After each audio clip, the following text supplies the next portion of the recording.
What's going on, guys? And today I'm going to be talking about who I think should win the awards preseason edition for the 2017 NBA season. Now, last year I did a video similar to this, but it was about 25 minutes long. So I want to make a video that's a little bit shorter, and I'll break it up into different parts, because I tried to talk about everything last year. Instead, this year, for this video alone, this will just be awards. Now, if you're looking for who I think will win the title, that'll be in a later video. But as for now, we are talking about solely awards, and first things first, the biggest award, MVP. Now, this year is really tough to gauge who will win MVP because of the sole fact that the current reigning MVP and the guy who won a previous are now on the same team in Kevin Durant and Stephen Curry. So the thing is, just saying, oh, the incumbent is going to win it again is very hard to say because of the fact that those two guys are so good and they're on the same team that there's a very slight chance any of them will get true MVP recognition in terms of winning it. So instead I try to think of other guys who are good enough and will play enough games and have enough success to win the MVP award. My first place vote or choice would definitely be James Harden. Now, recently we found out James Harden will be solely playing the point guard position, or he is heavily playing it, at least what Mike D'Antoni is saying. And I think with that, and then coupled in Mike D'Antoni's system and what we already know James Harden can do, he will have an astronomical year this season. Of course, defensively, this team will be a train wreck, as well as James Harden might be pretty bad as well. However, we did see him have a very good defensive year the year previous to the one we just had in 2015 when he was second in MVP voting, and I'm confident he can go back to that level. While the team is a lot worse compared to that year in 2015, I still think that they're good enough to pull up maybe a top 4 seed, and at that point they do deserve some MVP recognition. I can see James Harden averaging about maybe 31-5 or 31-6-9 this year on pretty good averages, probably around 44, 38, and mid to high 80s in terms of his field goal, 3-point, free throw shooting splits. Now, I like James Harden a lot. He's one of my favorite players in the league, and I like watching him play, so I might be a little biased, but the point being, I do think James Harden has the greatest chance because he has a decent enough team, and I think he'll put up enough individual stats to warrant him to win the award. Also, usually they like giving MVP to players when they know their teammates aren't good and they still have a great season, such as Derrick Rose in 2011. I think this is a pretty good case for him. Now, similar to this, I think Westbrook can also win MVP as well for a very similar reason. The reason why I don't think he would win it, though, is due to his inefficiency in terms of 3-point percentage, and he's kind of a chucker, as well as being a stat padder where he looks to get his own stats before the team's success at certain points. Now, it sounds like I'm hating on Westbrook, but I think he's a top 5 player in the league currently, and a very talented player, but I just don't think that the Thunder will be successful enough, as I feel like they would be maybe 6th at the best in terms of seeding, as well as we've seen a Westbrook-led team, and even though they did miss the playoffs, they did still have 48 wins that season, I do believe.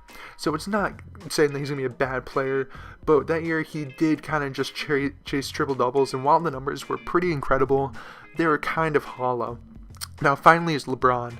LeBron is easily the greatest player currently in the NBA, but the reason why I can't put him any higher than 3 is because of the fact that we know he will not play a full season.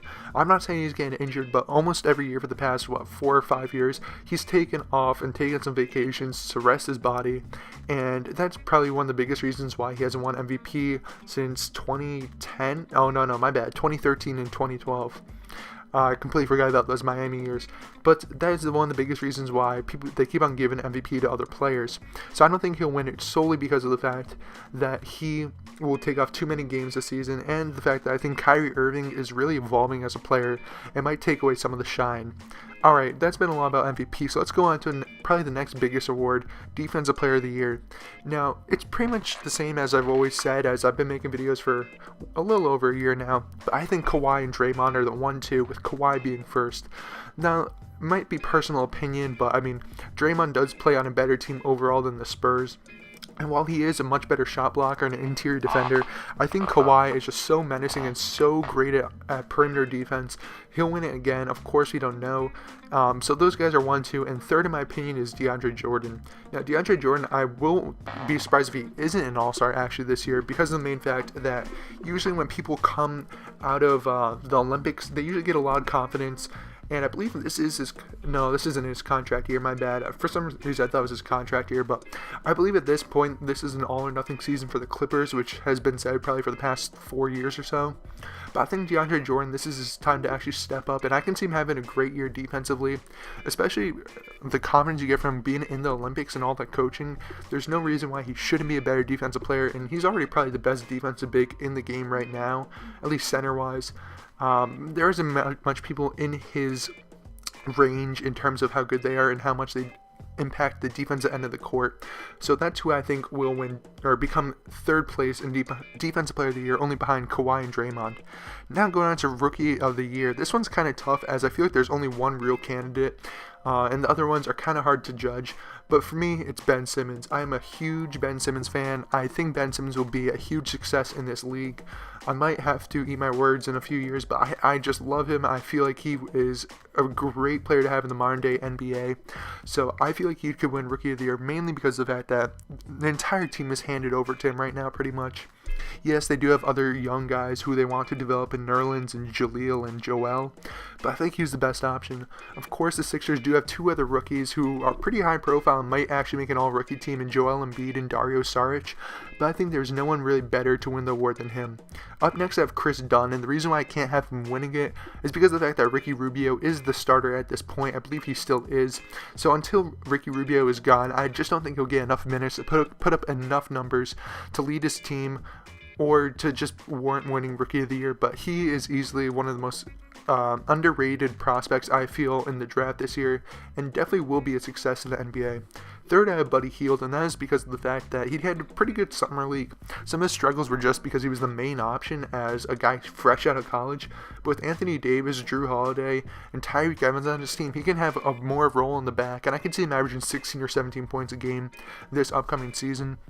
So I think he'll be solid enough and maybe get some Rookie of the Year votes, or at least some consideration. Now I go into some harder ones. Most Improved Player. Now this one is usually just for the guy who didn't play a lot last year and plays a lot more this year, and that's how they win it. And that's how CJ McCollum won it last year, and I predicted that freaking year and a half in advance. Well, ever since Wes Matthews and Aaron Aflalo left. And I know it sounds really douchey of me saying that, but I am a Blazers fan. And the thing is, the award is pretty predictable when it is some guy is leaving and then they have an open spot, and you know the guy's talented enough to take that spot. So that's why I chose him. This year it's a little tougher because there are a lot of guys who have a lot of spots open for them. So I'm going to look at some of them. I think my number one guy would be Dennis Schroeder, and I feel like it's the perfect set of everything to make him a Most Improved Player candidate. First off, he's getting the starting reins in Atlanta. Not a huge market, but a big enough one that people actually recognize him doing well.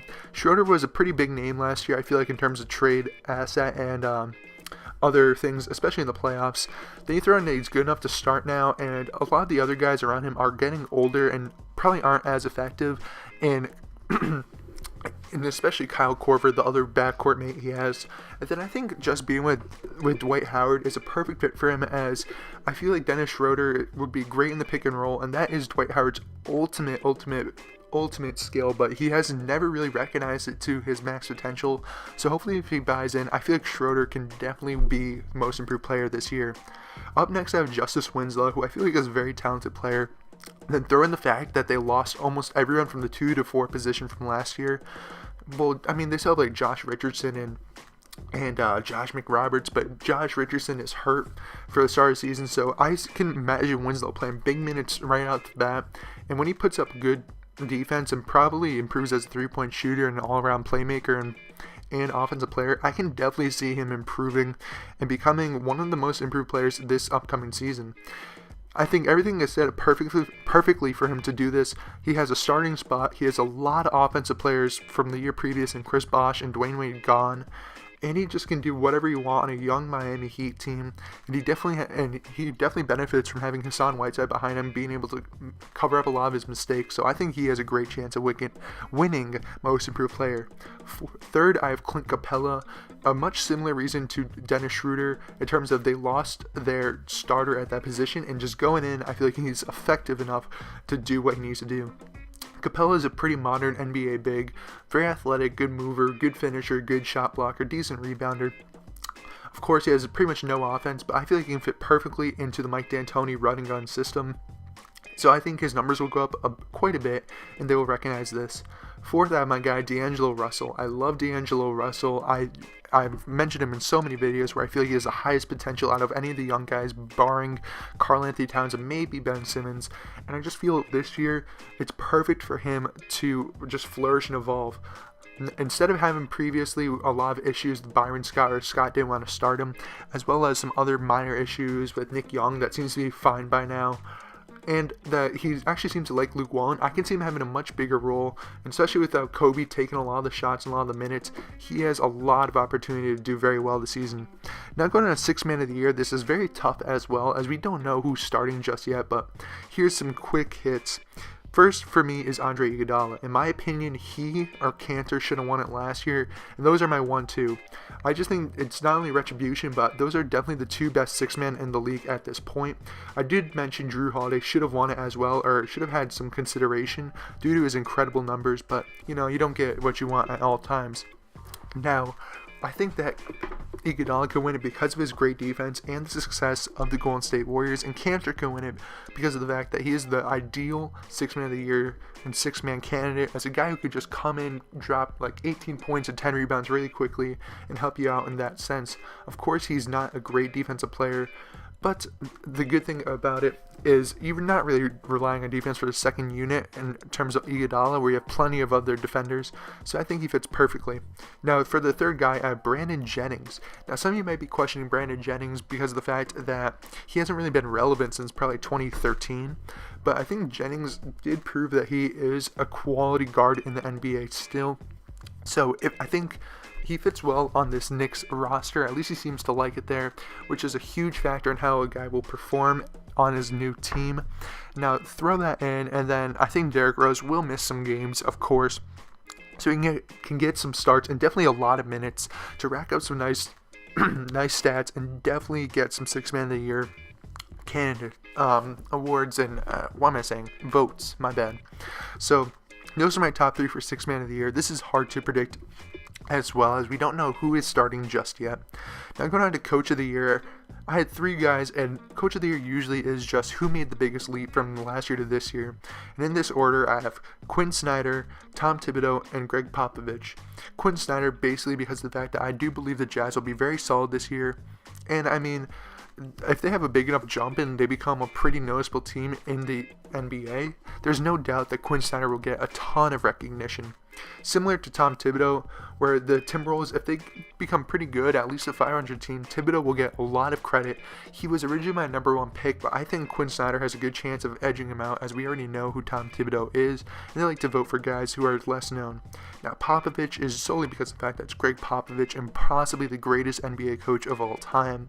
And the thing is, if they have a good season this year, which I'm saying over 55 wins, he definitely deserves some sort of recognition. Finally, Executive of the Year. I only had 2 candidates, and it was Bob Myers and Danny Ainge. This is because of the fact that these 2 guys got the 2 biggest free agents in the offseason, and while the Golden State Warriors sacrificed a lot more to get Kevin Durant, they still got one of the greatest players in the NBA while keeping one of the greatest players as well in terms of Stephen Curry. Yes, they did give up Bogut and Harrison Barnes, as well as a lot of other good role players to get him, but that's still a monumental move and crazy in terms of cap flexibility in order to put on 3 MVPs on one team, in terms of they won 3 MVP trophies between Durant and Curry.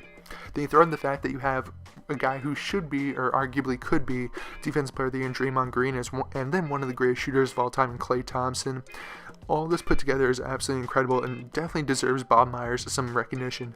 Now, Danny Ainge for the Boston Celtics, as I mentioned earlier, for picking Al Horford and Jaylen Brown. I did not like the Jaylen Brown pick initially, as I felt like they should have chose Chris Dunn, and quite honestly, they probably still should have, as they could have traded him away, traded away Smart or Isaiah. However, Jaylen Brown seems more and more promising every day. There's great things coming out about him. And then throw in the fact that they picked up Al Horford and didn't really lose anything else in free agency, and that's something that definitely should be recognized. Anyways, guys, that's my award predictions for this upcoming NBA season. Definitely subscribe so you can get notified when I put out a video about other things, including who I think will be All-Stars, All-NBA, as well as other things in the NBA this upcoming season, such as records, who win the title, and many other news and prediction and whatnot that I will put out. Anyways, guys, I'd greatly appreciate if you gave this video a thumbs up. Comment down below if you think anything different than me, because honestly, some of these are hard to think about, and just talking about that is really fun. So definitely comment down below, subscribe and share, and do whatever you want.